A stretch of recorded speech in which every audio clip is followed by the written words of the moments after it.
ভগবান শ্রীকৃষ্ণের নিজের মুখে বলা গীতার বাণী, যা আপনার সমস্ত দুশ্চিন্তাকে দূর করবে। যারা দুশ্চিন্তা আর মানসিক চাপে আছেন তারা এই 3টি কথা অবশ্যই শুনুন। 1. আপনি যা নিয়ন্ত্রণ করতে পারবেন না তা নিয়ে ভাবার কোনো দরকার নেই, সময়ের হাতে সব কিছু ছেড়ে দিন।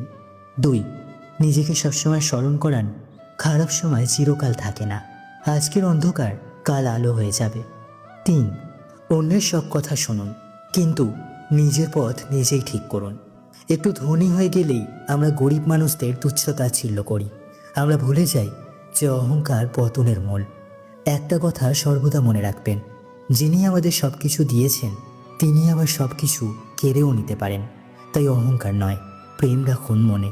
কেউ মূল্য দিক বা না দিক, তুমি সৎ পথে থেকে সৎ কাজ করে যাও, কারণ এর প্রতিদান মানুষ তোমাকে দেবে না, দেবেন স্বয়ং ঈশ্বর। পৃথিবীর নিয়ম বড়ই অদ্ভুত।